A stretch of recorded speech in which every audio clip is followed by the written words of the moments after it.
Pemirsa, Direktorat Jenderal Pajak pastikan upaya penegakan hukum atas tindak pidana perpajakan tidak akan berhenti, meski pemerintah akan menggelar program pengungkapan sukarela mulai tahun depan.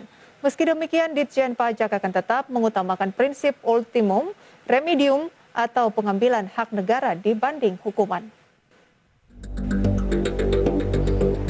Direktorat Jenderal Pajak memastikan upaya penanganan hukum atas tindakan pidana perpajakan tidak akan berhenti, meski pemerintah akan menggelar program pengunjungan sukarela mulai tahun depan.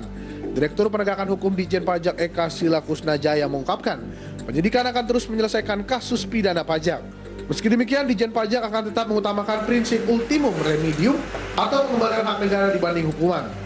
Ditjen Pajak mencatat hingga kini terdapat sekitar 315 kasus pidana pajak yang berproses di Ditjen Pajak.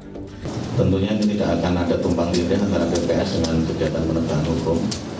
Dan bagi teman-teman yang mau mengikuti PPS ya silakan, kalau yang sedang periksa ya segera diselesaikan dulu pemeriksaannya sehingga bisa mengikuti kegiatan PPS ini. Agak berbeda dengan kalau dulu kita kenal ada tax amnesty, nanti lihat ada skenario 1, skenario 2. Seperti diketahui dalam Undang-Undang Harmonisasi Peraturan Perpajakan, pemerintah akan membuka pintu pengampunan bagi wajib pajak yang masih menyembunyikan hartanya dari kewajiban pajak. Salah satunya pelaksanaan program pengungkapan sukarela PPS yang akan dimulai tahun depan dan berlaku selama 6 bulan.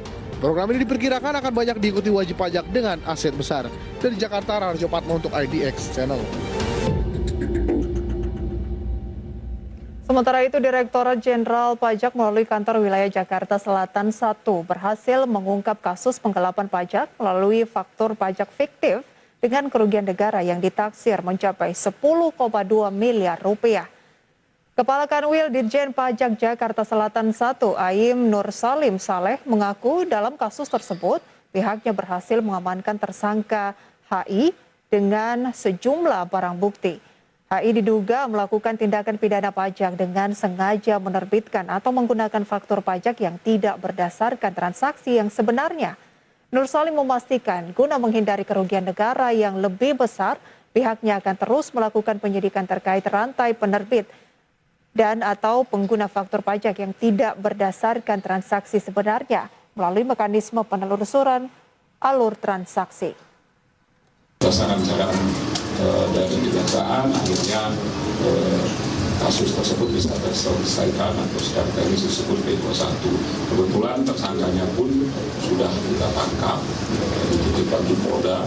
Maka dengan barang bukti kita bisa selesaikan untuk dilimpahkan ke pengadilan atau disebut